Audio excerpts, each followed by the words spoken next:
Okay, I'm back. I thought I was done, but I wasn't. So I was thinking about what I just posted and what I just said, and about obviously self-identity.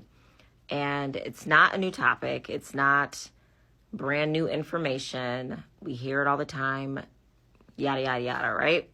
So coming across people who have heard this information but still never apply it, you start to wonder, what is one of the most drastic ways that you can change your self-identity, right? And one of those ways is to completely change your environment and going places where nobody knows who you are, where you can reinvent yourself. There's always going to be people that you know that are going to remind you of who you were and not who you're trying to become. Now, people who are really good for this is people that you grew up with, your parents. Sometimes your parents like to remind you of how stupid you've been your entire life and why you need to listen to them, and et cetera, et cetera.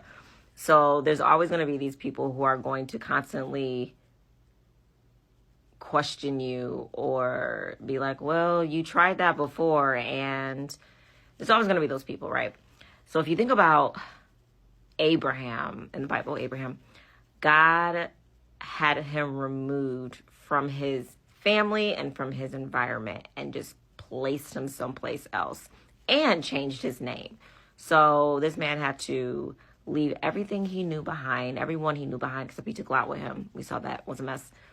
And start speaking on this person he was that he was not yet, which probably sounded really crazy. And what I mean by speaking on who he was or becoming, because who he was who he was becoming, or who he was becoming was who he was.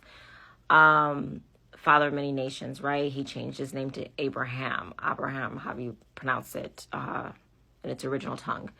So, no, he had no children, but he called him Father of many nations, and he kept saying this over who he was in his new environment.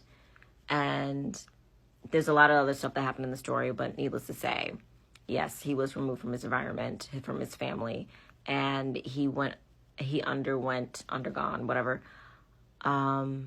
taking on a new identity, and it happened. So stay faithful to the process, and good night. I'll probably check in with you tomorrow, but probably not.